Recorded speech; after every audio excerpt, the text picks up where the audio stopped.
Hey guys, you've heard of the Young Turks podcast because you're listening to it right now. But make sure that you subscribe and give it a 5-star rating if you like it. Thank you for listening.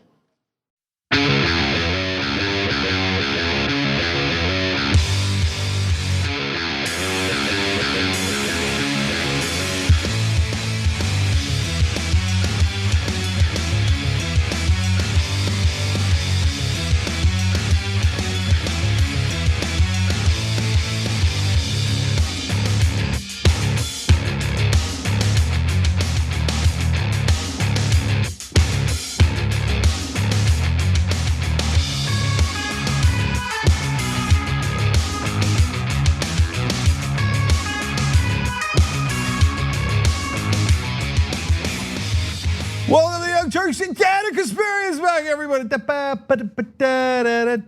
so happy to be back. Okay. Good to have you back. Thank Casper. you. All right. You know what happens during vacations? What's that? You get recharged. Oh, well, good. And good, energized. good. So that's how I feel right now. Excellent, excellent. So we got a lot of great stories for you guys today.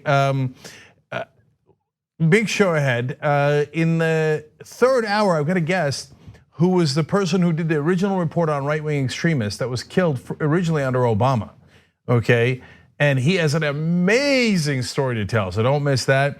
And then Agitprop is happening tomorrow, right? Yes, so tomorrow on Agitprop, which is hosted by Hassan Piker, Jamie Peck will be joining. She is one of the staffers and personalities on the Majority Report. And they are gonna talk about feminism, I believe. And Marxism. And Marxism, yes. I just saw a tweet on the interwebs saying what a great job Comrade Hassan is doing on Agitprop, which I was deeply amused by. Anyway. You're the worst. Anyways, look guys, check it out. The debate that Hassan and I had about capitalism was fascinating. If you haven't watched that already, all the members, of course, can get it whenever they want. And then, and obviously this week's episode as well. If you want to join to watch those, tyt.com/agitprop. So check that out. Okay, lots of stories to get to. Was Jeffrey Epstein murdered? Well, we've got more evidence that is amazing. And then a little bit later in the program, Ben Shapiro versus poor people. Well, we ride as the cavalry for the rest of America against his absurdities. So lots to look forward to on this show. Bring out your donuts because they'll be Dunkin'. Oh, Jesus. That's pretty good. I'm not saying anything. Dunkin' Donuts, hello, call us already. Okay. All right, well, with that said, let's get to the news. And unfortunately, we start off with some terrible news.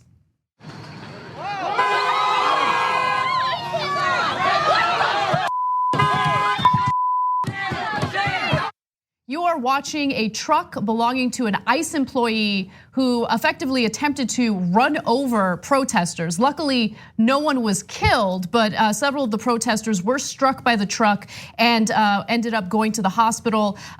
They had minor injuries and are expected to make a complete recovery. Now, the protesters were part of Never Again Action. This is a Jewish activist group that is trying to shut down some of these detention facilities that are keeping children and migrants in cages. They were specifically at a detention facility or a private prison that operates as a detention facility for migrants in Rhode Island. And according to reports, several were struck, and that's according to the organizers of this Wednesday night demonstration at the Wyatt Detention Facility in Central Falls, Rhode Island. Some were treated at a hospital, though none were severely injured, as I mentioned earlier. The driver, protesters say, was a correctional officer employed by the privately run facility who was wearing a badge and a uniform, an assertion backed up by video of the incident. CBS also confirmed this. So lots to say about this. First of all, this is part of the problem when you have private prisons. So is that guy accountable in any way to the government, or is he just a private employee? Now, you're still liable for criminal laws that you break, including running people over with your car. But it's a weird situation where the citizens are not allowed to enter. In fact, Rashida Tlaib was recently blocked from entering one of these facilities, and she's a United States representative meant to represent all of us. So government officials in a democracy cannot enter some of these places. But They're run by private companies, and their private employees then run over people on the street as they're coming in. Is there any accountability?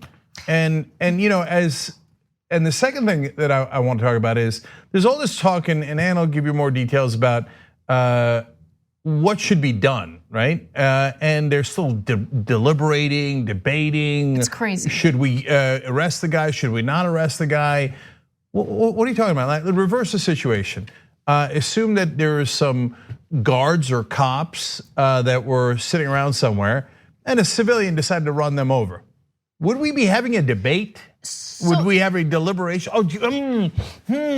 Should we or should we not arrest the guy who ran over the cops? Well, it's interesting because just to juxtapose the response to what this correctional officer did to my experience in jury duty, I was a juror in a case where a woman was charged with assault with a deadly weapon. The deadly weapon in this case was her car. So she had gone to an office building to do something, and the parking situation was, there's a parking attendant, you're supposed to pay at the end. And she didn't want to pay. The parking attendant didn't want her to leave, so he stood right behind her vehicle as she was trying to back up out of the parking spot. And she didn't want to stop. So she went ahead and she backed up into him, effectively injuring him, and he had all these medical bills and all that. She was facing criminal charges for that, and she was found guilty, right? So it's just fascinating how in almost every case imaginable, there would be criminal charges. That person would have to stand trial. But in this case, you have a correctional officer who very purposely tried to run over these protesters, and he was able to walk right into work after that. Yeah, no consequences yet. I mean, if they don't charge him, it's just mind-boggling. That just says, oh yeah, we can set up private corporations to take away other Americans' freedoms at any time that we want. Now they happen to be, in this case, detaining immigrants, but there's private prisons where they detain American citizens as well. And apparently their employees can do anything they like. I mean, the fact that he's not already arrested is mental. Can we show the rest of the video so that people can get a sense of what happened from there on? Let's watch.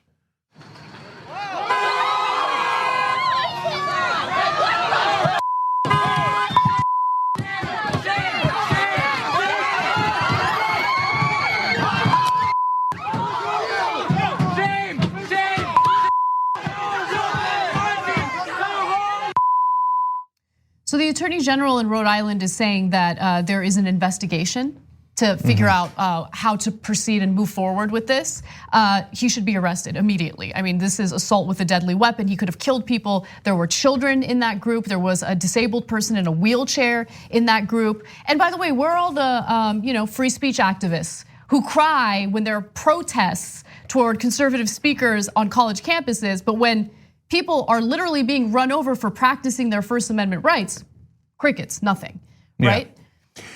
Those same guys, by the way, I'm sure are livid over Israel banning Ilhan Omar and Rashida Tlaib for speaking out, just using their voice. Right, Ben Shapiro, where are you at? Where are you at? Oh, you like to defend the fundamentalist right-wing governments anyway. You don't believe in free speech at all. We can go on and on with all their hypocrisy. But in this case, look, Heather Heyer was killed by a guy running over. Now, obviously that guy was going faster, but no, you do not hit the gas pedal when there are people in front of your car.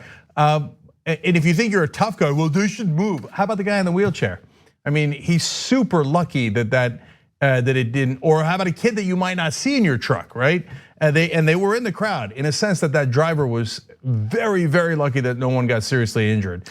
And very lucky that he hasn't been immediately arrested. This is preposterous. Rhode Island, where's the goddamn investigation? Here, I did the investigation. I saw the video. He ran into them with his car. Arrest him right now. Exactly. You know you would arrest him in a reverse situation. You know it as an absolute fact. And Rhode Island's a blue state, but still, oh my God.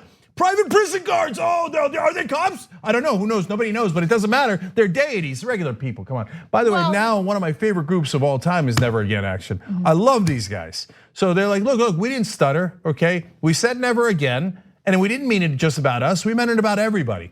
And so we're gonna come out here and we're gonna protect our own, which is fellow human beings. God, I love this group. Yeah, they're very pro-human, which I wish you could say about right-wingers in America, but you can't these days. One other thing I wanted to add though is, you mentioned Rhode Island being a blue state. Rhode Island was one of a handful of states that tried to pass legislation that would make it easy for people to run over protesters who are blocking roads, right? Now that bill went nowhere because it's criminal to try to kill someone because they're blocking a road. But there were Democrats in the state legislature that signed on to that legislation. So just something to keep in mind. Rhode Island, don't look at it and say, oh, it's a blue state, so it's more reasonable. It's actually not when it comes to some of the proposed legislation. Now, to add insult to injury, the protesters were met with more brutality following this incident. Take a look.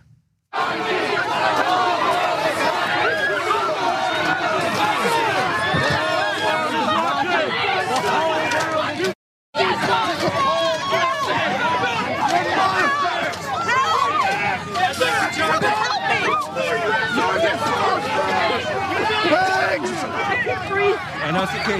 Calm down, calm down. I got pepper spray. I know, sit down. Please help me. So they get pepper sprayed, and according to multiple accounts, the police just stood there and allowed it to happen. Well, of course they did. So that's not insult to injury, that's injury to injury. Yeah. Okay, they did. Oh, the cops are on the scene, don't worry guys, and the guards are on the scene. This guy obviously tried to commit assault with a deadly weapon. They're here to open the gate for him and pepper spray the guys he tried to run over, including the kids. Do we have any rule of law in this country? The rule of law is not meant to be the powerful get to crush everyone else and imprison them and take their property and do whatever the hell they want. Rule of law is supposed to be that we all have justice and we're all treated equally. Does it look like that to anyone in this country anymore? So it's gross. And I just want to emphasize, whenever you hear arguments on the right about how the left is violent, and they always cite Antifa, just remember the mounting evidence that indicates that the right is violent, right? There's the murder of Heather Heyer. There's multiple right-wing mass shootings in the country that have happened under Trump's watch. Some of them even influenced by Trump's rhetoric. And then you have, this case where a correctional officer tries to run over and effectively tries to murder people who are practicing their First Amendment rights. I mean, how much more evidence do you want? When they accuse the left of being violent, it is the classic case of projection. Again, there's multiple instances where they've used violence, multiple instances where they've literally killed people. They're the violent ones, and they're the ones who make excuses for their violence while pointing fingers at Antifa at the same time. Just keeping it real. 100%. All right, let's move on to Philadelphia.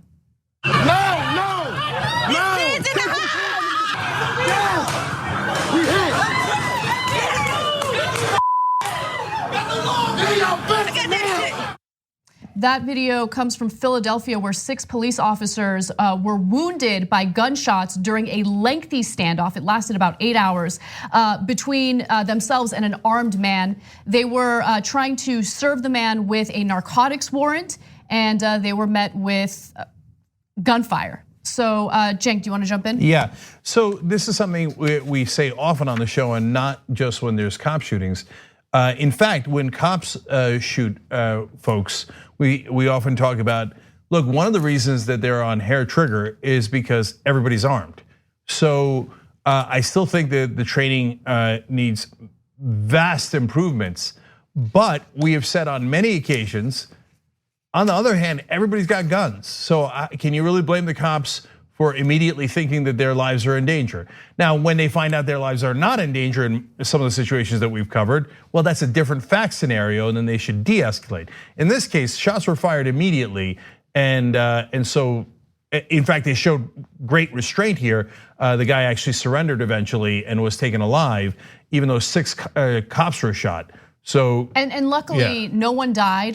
The police did get wounded. 6 of them did get wounded. They went to the hospital. Many of them have already been released, and they're expected to make a full recovery.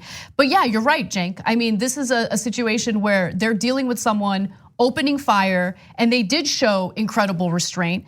2 of the police officers were inside the home while this was happening, and it lasted 8 hours.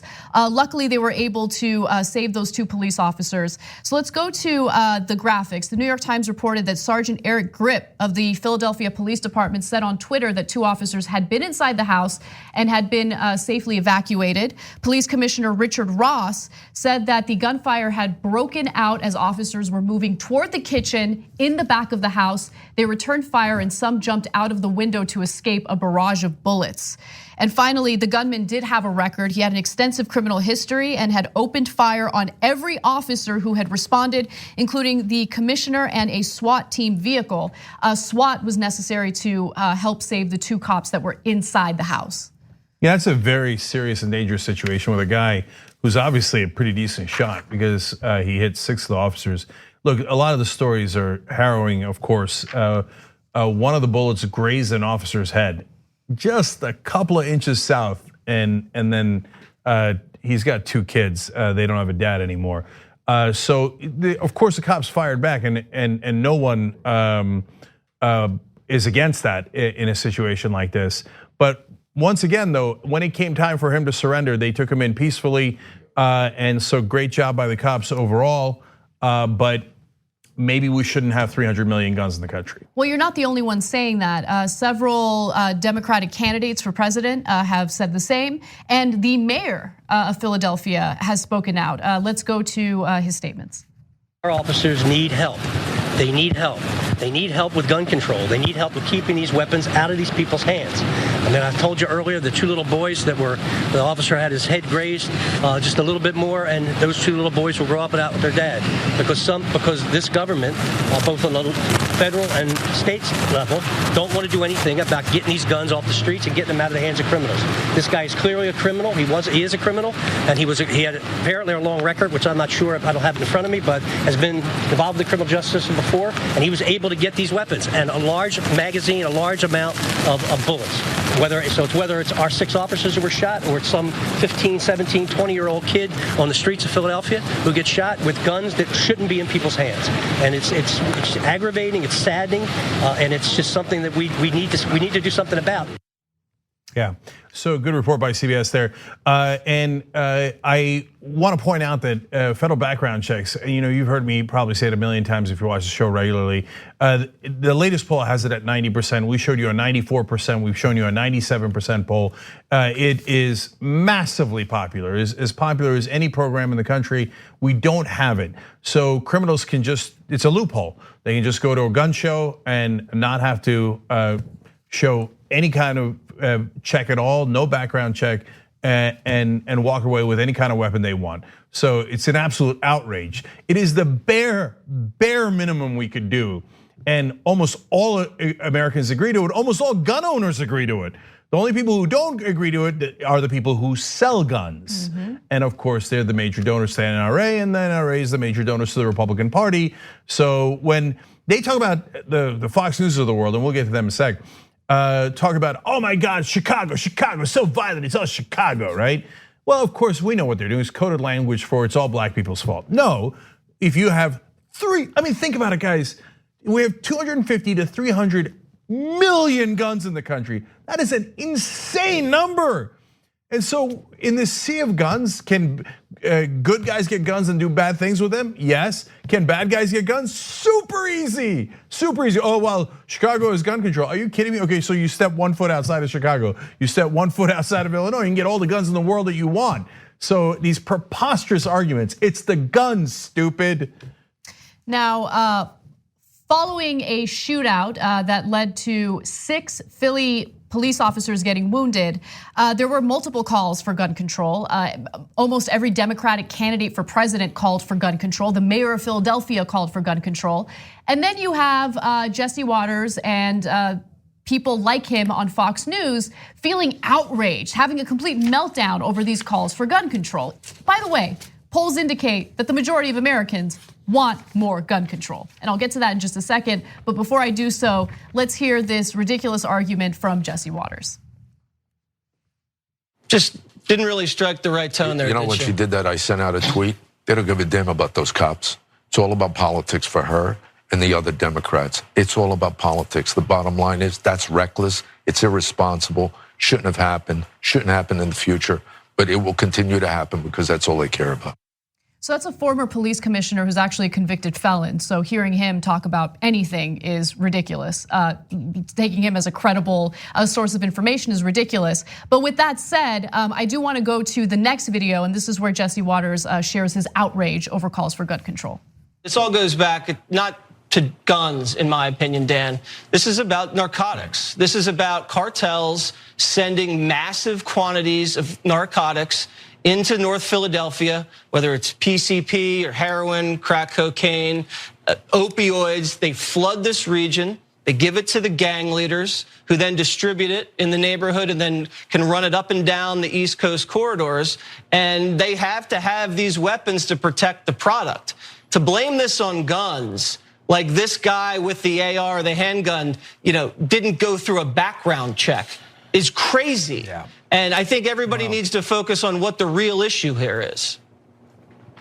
Yeah, I mean, can I just throw a tip out there for the Democratic presidential candidates?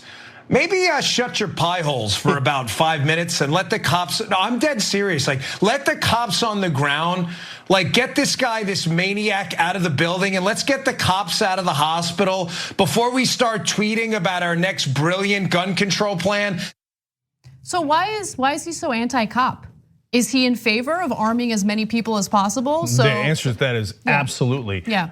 Dan Bongino, Bernie Kerik, Jesse Waters. To them, I guess blue lives don't matter. So they said, well, I mean, who cares? Just let everybody have guns. Oh, well, the guys with narcotics, that's, that the problem is the narcotics. Yeah, it's true. This guy actually threw cocaine in all the cops' faces, and that's how they got injured. Oh, no, right. He didn't. He fired bullets at him from a gun. So yes, there are illicit trades in the country. There are criminals in the country. You know what's a super bad idea?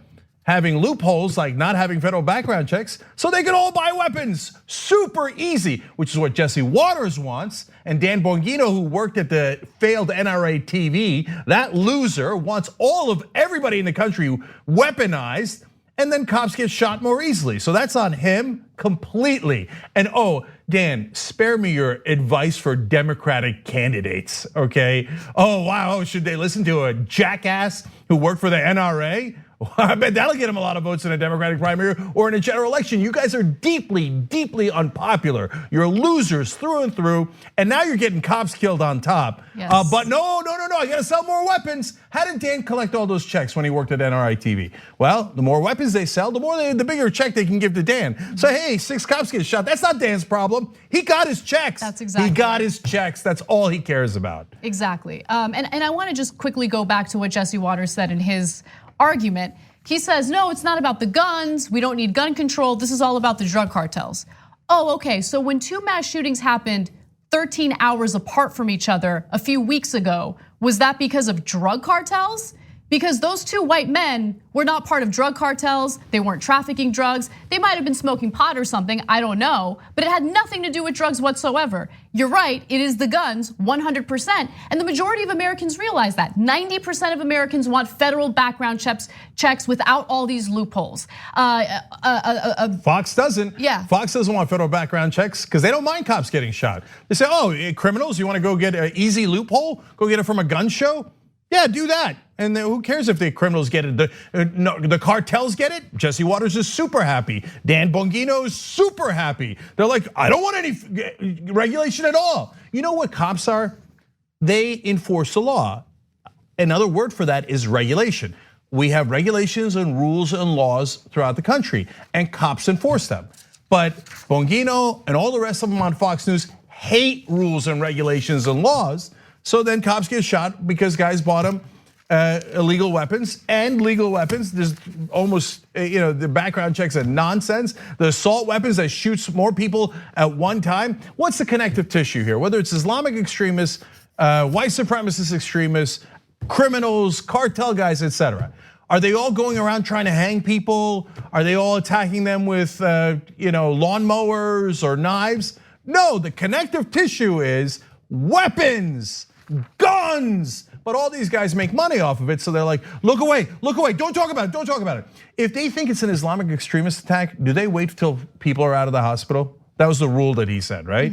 No. They don't even wait until the perpetrator has been identified. Yeah, they immediately jump in like, that's just the Muslims, it's the Muslims. How about the weapon that the Muslim used? No, that one's okay. The actual bullets he fired from the gun he fired are awesome. Yeah. The real problem was the Muslim. Okay, well then how about the white extremist who fired? No, the white extremist is also okay, and the gun is okay.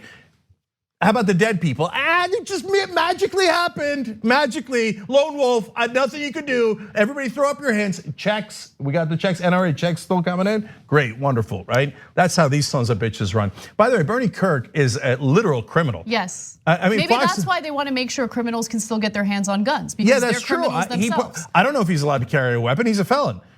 So let me give you more information on that, because again, Fox News loves to reward bad people and bad behavior.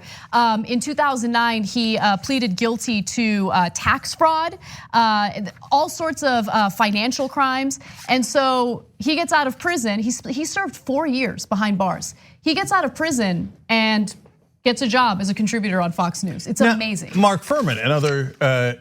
One of the worst cops in American history. It's at least among the cops that we know of. He's infamous. He's the guy that was exposed during the O.J. Simpson trial as purposely beating up black people for being black, planting evidence, bragging about it, calling them the N-word endlessly as he assaulted innocent African Americans one after another. I mean, one of the worst guys in America. And Fox News, as soon as all that is done, they're like, oh, great. One of the worst racist cops in the country, one of the worst racist people in the country is available. They made him an expert and paid him a lot of money. And then Bernie Kerik comes out of prison. They're like, great, another criminal, another thug. That's all we do at Fox News. And who's the main thug that they support? The president, Donald Trump, a well-known felon, a guy who clearly did obstruction of justice, clearly did the campaign finance violations, has broken dozens of laws, but since he's rich and we have a two-tier system in this country, never held accountable, not held accountable by even the Democrats now. And so they're like, well, that's a thug that seems to break the law all the time. Well, that's what Fox News is for. So I mean, hiring Kerik, you know what Kerik did other than the criminal actions? He rented an apartment in downtown New York City that was supposed to be for cops recuperating after helping with the cleanup of 9/11. But he didn't give it to the cops. He used it to have sex with his mistress. That's who Bernie Kerik is. And the Roger Ailes of the world, back when he was alive, saw guys like Bernie Kerik, was like, well, you and I see a disgusting, filthy criminal.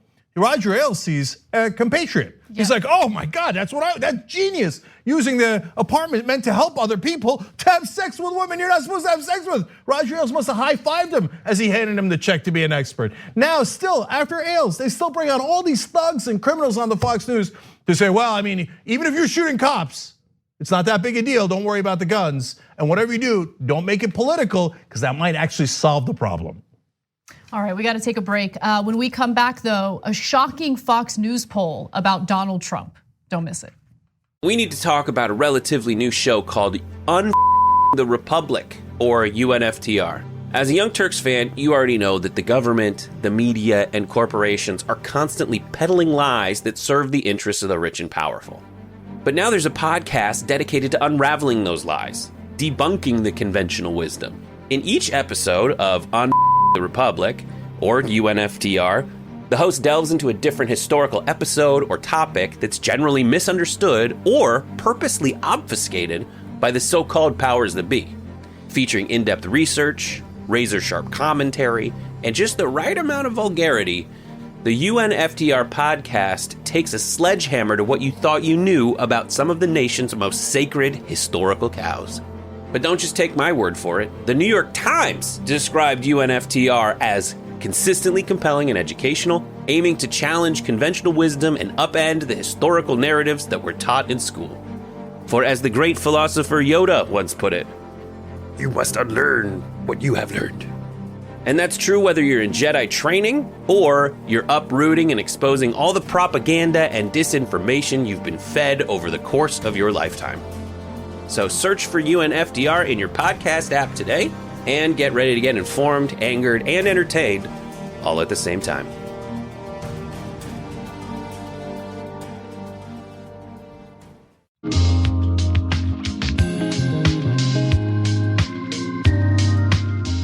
All right, back on the Young Turks, guys. The Beard writes in, whoop whoop, Anna's back. Yeah. So that's fun. Dr. Chaos AMD has an interesting point. He says, in a reverse situation where a citizen drove into cops, there would be no arrests, since you can't arrest people who have been shot to death.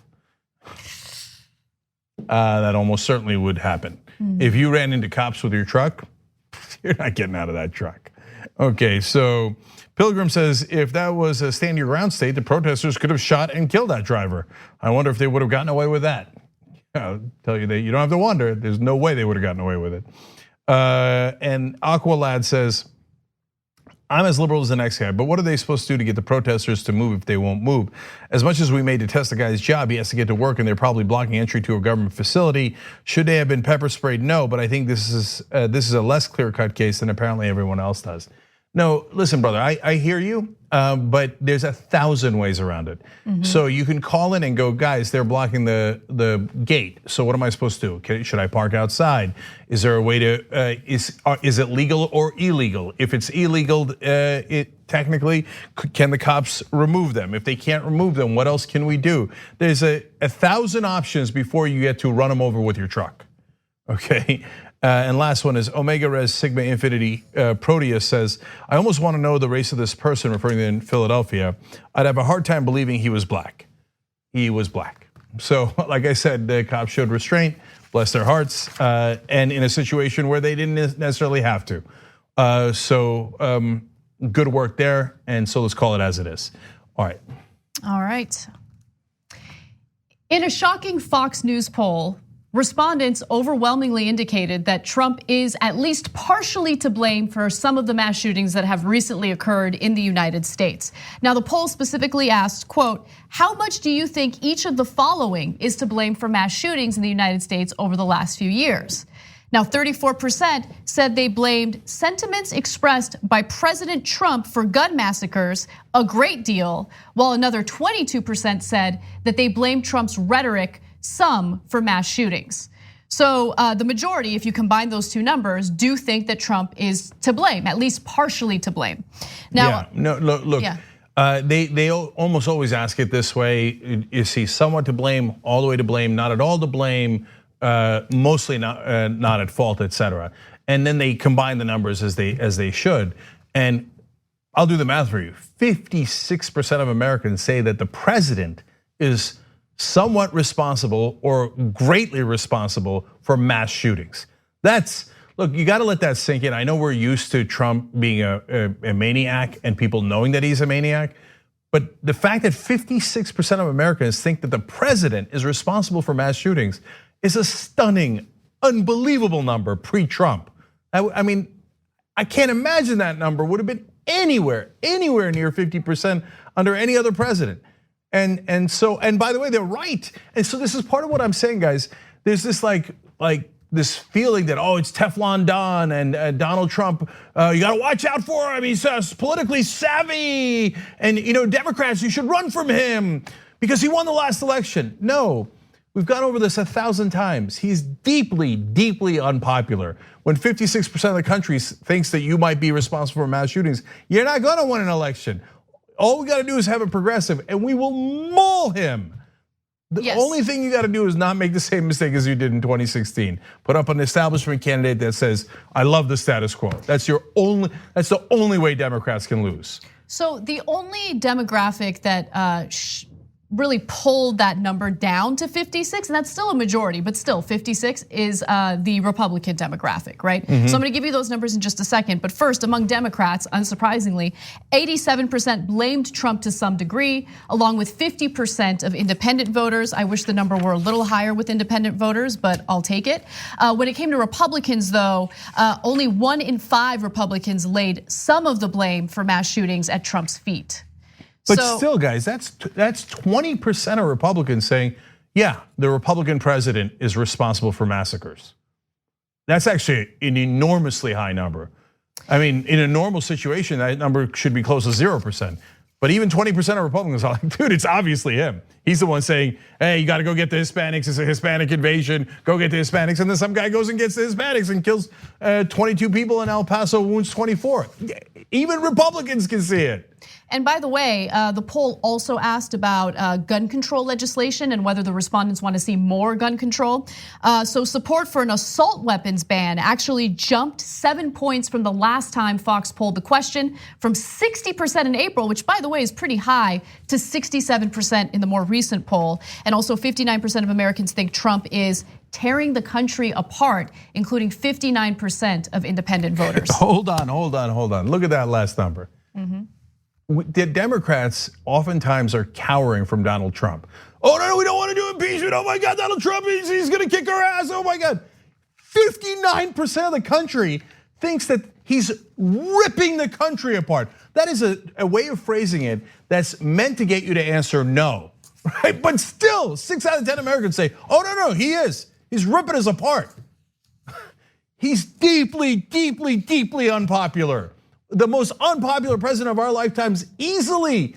And George Bush was also horribly unpopular, and he's beaten George Bush.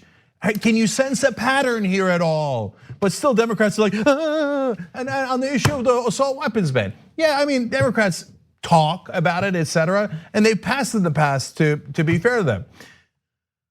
But 67% of the country, 2/3, always the same number. You'll see it in poll after poll after poll. 2/3 of the country is progressive, okay? 67% in a Fox News poll go, yeah, ban assault weapons. And let me turn to the Republicans, who are the main monsters in this case. They're all corrupt. They all say, no, I don't care if 67% want it. On federal background checks, 90 to 97% of the country wants it. I don't care, I'm not gonna do any of it. That's what the entirety of the National Republican Party says. So they're all corrupt, okay? But Pat Toomey, the other day in Pennsylvania, Republican senator from Pennsylvania, was a massive right winger when he first came in. Now the other people are such lunatics, they're calling him a moderate. Absurd, right? So what did Pat Toomey say? He said, oh no, we can't do anything about that because assault weapon ban he said assault weapons are so popular in Pennsylvania. That's not remotely true. Not remotely true. They even did a poll in Pennsylvania. 68% want to ban it in Pennsylvania, even higher than the national average. Republicans, liars through and through. Yeah, and by the way, I mean, under that reasoning, right? So if something is popular, it means you just allow anyone to get it. For the longest time, we knew marijuana was popular, that most people, not most people, but a lot of people used it. And they still push for this prohibition. Yeah. Like, they're so ridiculous. I mean, look, call it what it is. They're full of crap. They're giant hypocrites. Yeah, marijuana, enormously popular. No, you can't have it. You can't have it. Oh, bullets, weapons that can fire and murder people super easily, super quickly. Oh yeah, that's really popular. Yeah, we should let that happen. Massacres are popular, but marijuana's not popular. Who believes Republicans anymore? I mean, really, the only thing propping them up is the mainstream media. Because the mainstream media says, hey, everything's even. I can't tell. Is it popular? Is it not popular? I can't tell. Oh, I can't wait to talk about that later in the show today. There's a great story that we have about the New York Times and a meeting that the staffers had recently. But we got to take a break, so let's do that. But before we do, I want to make a few announcements. First off, you should protect everything you do, including your online activity and on air if you're streaming online. So check out NordVPN. It had a 100% rating from PC Magazine. So if you don't trust us because we're not in the tech world, PC Magazine is, you can trust them. Speak for yourself. I'm very much in the tech world. Doubt it, okay. And you can get 75% off for 3 years and your first month free if you go to nordvpn.com/TYT. That's the specific link you gotta go to. And then finally, Streaming Awards. What? Vote for us. You can vote every day. That's the thing. Yeah, tyt.com/TYT Streamies. And you got 3 things that are potentially nominated, but the only way that they'll be nominated is if you guys vote. So they close it on August 16th, which obviously around the corner. Vote today, vote tomorrow, and let's get those to happen. Come on, who doesn't want Brett Ehrlich to get a Streamy for a happy half hour? I'm so jealous of Brett's show. Yeah, it's a super fun show. Yeah. And if you're a member, check that out too. tyt.com/join to become a member. All right, let's take a quick break. When we come back, Omar and Tlaib are banned from Israel. Well, I mean, look, this has got interesting people on different sides in an unexpected way. The side we're gonna come out on will be expected, but it'll be strong. when we return. At TYT, we frequently talk about all the ways that big tech companies are taking control of our online lives, constantly monitoring us and storing and selling our data. But that doesn't mean we have to let them. It's possible to stay anonymous online and hide your data from the prying eyes of big tech. And one of the best ways is with ExpressVPN. ExpressVPN hides your IP address, making your activity more difficult to trace and sell to advertisers. ExpressVPN also encrypts 100% of your network data to protect you from eavesdroppers and cyber criminals. And it's also easy to install. A single mouse click protects all your devices. But listen, guys, this is important. ExpressVPN is rated #1 by CNET and Wired magazine. So take back control of your life online and secure your data with a top VPN solution available, ExpressVPN. And if you go to expressvpn.com/TYT, you can get 3 extra months for free with this exclusive link just for TYT fans. That's expressvpn.com/TYT. Check it out today. We hope you're enjoying this free clip from the Young Turks. If you want to get the whole show and more exclusive content while supporting independent media, become a member at tyt.com/join today. In the meantime, enjoy this free segment. All right, back on TYT. I Heart Marijuana writes in from the member section, Democrats need to quit cowering in the corner and find some balls to stand up to Dump and his followers. I guess that's what progressives are for. That's right. If they don't want to do the job, step aside. We got this, Butch. And then over on Twitter, where you can talk to us using hashtag TYT Live, Mark Halagua writes in, keep harping on the fact that politicians are on the payroll of the NRA and gun makers. Media is owned by corporations and corporations may own gun makers. So look, the thing about the media is there's conventional wisdom, and it is like they've built a wall around mainstream media of right-wing talking points. And we keep chipping away at it, and sometimes we've broken through. We broke through on thoughts and prayers. Everybody was like, oh yeah, that's what you do after a mass shooting. You just do thoughts and prayers and then don't do anything.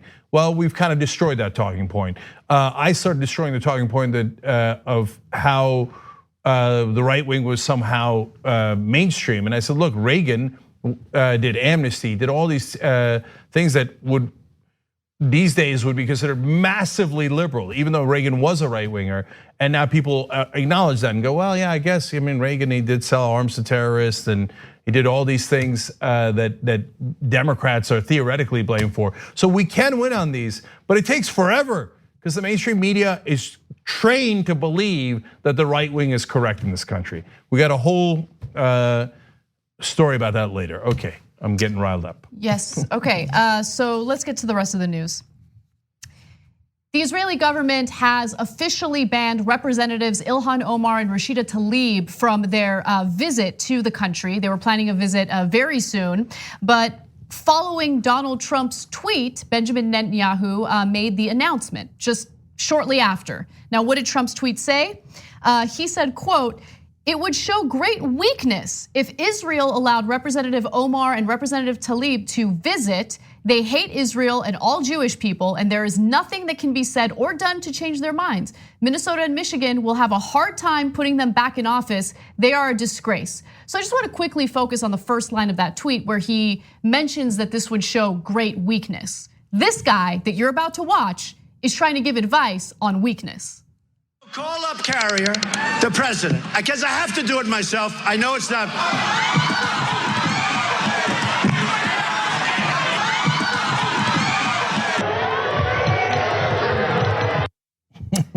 So let's get back to the heart of the story.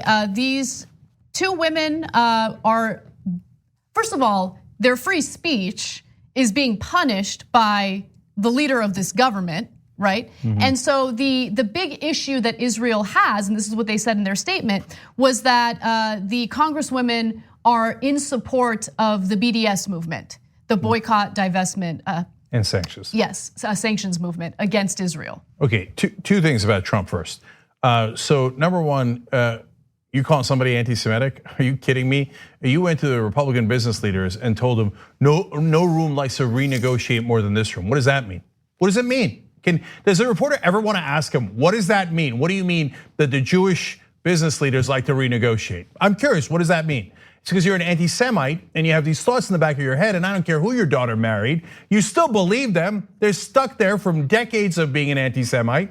And then he went and told them, oh, you like to buy off your politicians, and you probably aren't gonna vote for, support me. This was in the primaries in the last election cycle. You're probably not gonna support me because you can't buy me off. What does that mean? What does that mean? I'd like somebody to get Trump to answer that. It's because he's an anti-Semite. He believes Jews are, they like to renegotiate deals because they're cheaters, and it's all about money for them, and they're corrupt, etc. In reality, as always with Donald Trump, it's projection. That's everything he does. He bought off politicians. Yes. He likes to renegotiate. He reneges on deals, etc. He referred to people who chanted, "The Jews will not replace us," as very fine people. Yes, let's just keep it real. That's who Donald Trump is. And so like people sometimes walk on eggshells around that issue because they're like, oh, but his daughter married a Jew. I don't care. That stuff's been in his head for 70 some odd years. Clear anti-Semite.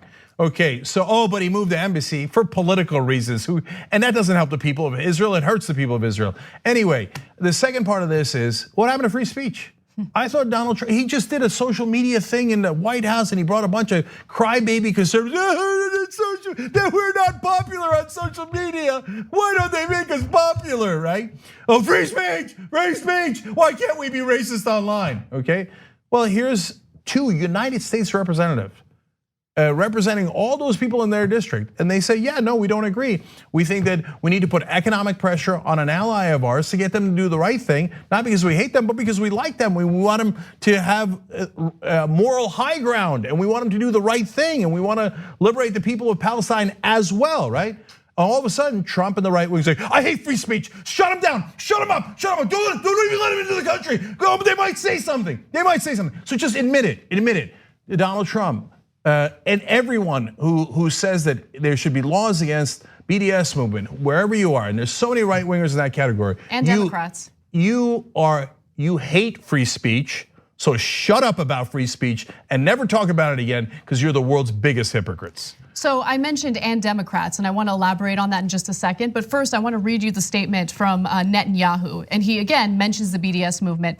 No country in the world respects America and the American Congress more than the state of Israel. As a Not true. I know. When you spit in the face of two United States Congress people, that would prove to be untrue. As a free and vibrant democracy, Israel is open to critics and criticism. Not remotely true. You're doing the exact opposite.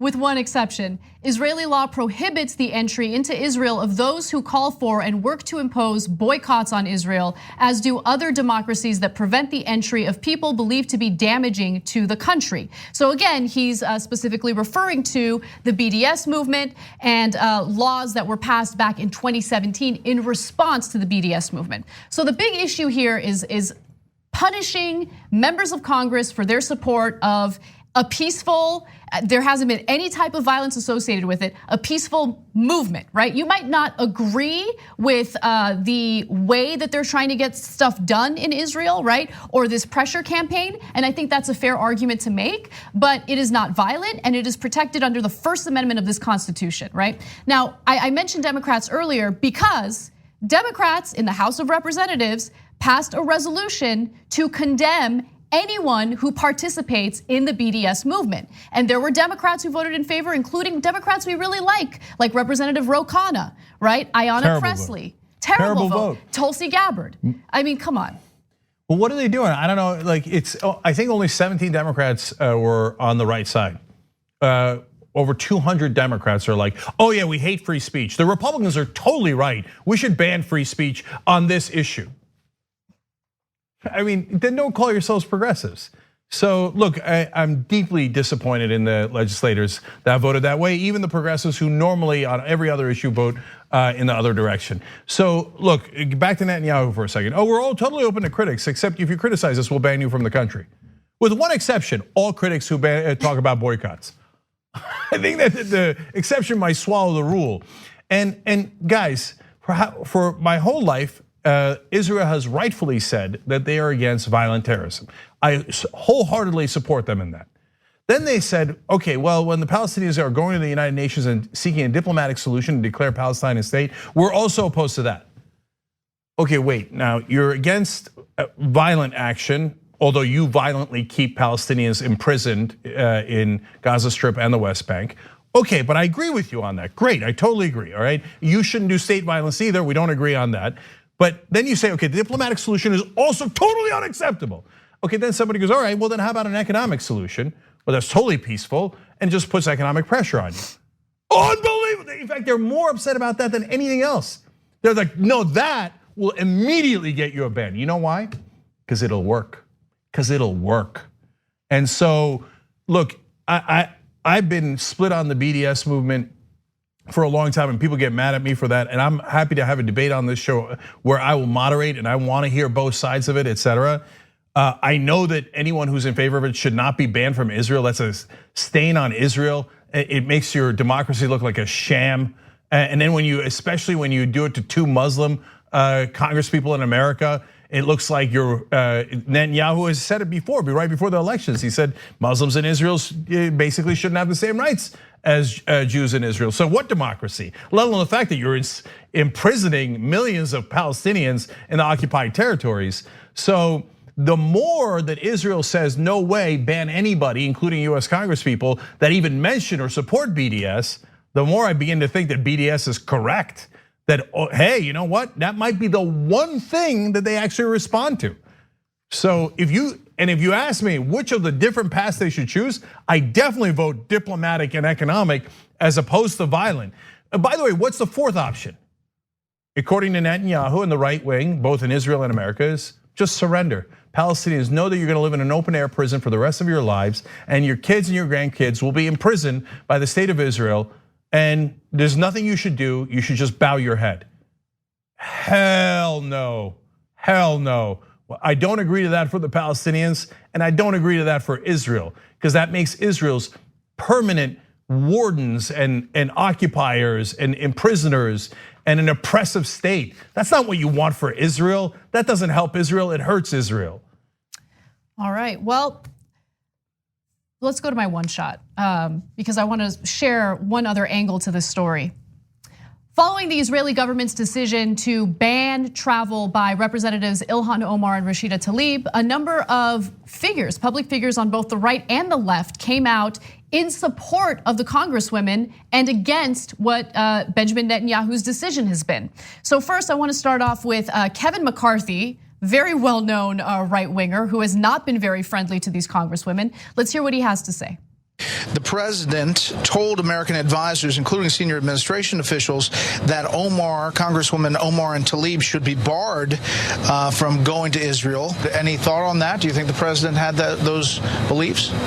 I've never heard the president say that to me. But the one thing that should have happened, they should have come with their colleagues. They should have come together where they could have a meeting with Israel, with the Palestinian Authority, with those who were running against Bibi at the same time. You would get every view that you wanted to see. As long as you come with an open mind, open eyes, and open ears, I think you have a responsibility to come here to have an understanding. So he says he never heard the president say it. It's okay, it's on Twitter, you can just read it. Okay, but it's surprisingly mild from Kevin McCarthy. Mild, yeah, relatively speaking, right? Now, I always laugh at right-wingers arguing that the left needs to have more of an open mind and they need to be willing to listen to their opponents and work with their opponents. I mean, that has been one of the giant mistakes we've seen from the left wing historically in America. So the right wing never bends, right? The right wing is the one, is the group that refuses to ever compromise and makes the Democratic Party bend to their will. It's about time we make the Republicans bend to our will. So just a quick comment on that. But AIPAC even came out in support of the congresswomen, which I applaud them for. I'm really glad that they did that. Let me give you some more information. David Harris, Chief Executive Officer of the American Jewish Committee, a prominent pro-Israel organization, said it disagreed with Netanyahu's decision, even though the group strongly opposes the views expressed by the two congresswomen. And then you have Jeremy Ben-Ami, who is the head of J Street. This is the progressive Jewish organization. Now, J Street did not endorse or support either congresswoman because of their stance in the BDS movement. But here's a statement from Ben-Ami. The very foundations of American and Israeli democracy are being called into question by President Trump and Prime Minister Netanyahu. If you're not allowed entry into a country because of your views, then we have reached the end of the ability to say the US-Israeli relationship is based on shared democratic values. Wow, that's a super strong statement. So, but understand there's a giant difference between J Street and AIPAC. J Street's a wonderful progressive organization. AIPAC now has become a totally right-wing organization. That's why it's way more surprising, borderline shocking that AIPAC also said Israel was wrong. They said they strongly disagree with the BDS movement, as Anna pointed out, but they said, quote, "We also believe every member of Congress should be able to visit and experience our Democratic ally firsthand." And then Nancy Pelosi weighed in. Now, normally Nancy Pelosi jumps in and says, "You're right wing and Israel's right?" But in this case, no, look at this, a topsy-turvy world. She said, "As one who loves Israel, I'm deeply saddened by the news that Israel has decided to prevent members of Congress from entering the country." She also said, "Israel's denial of entry to Congresswoman Tlaib and Omar is a sign of weakness and beneath the dignity of the great state of Israel."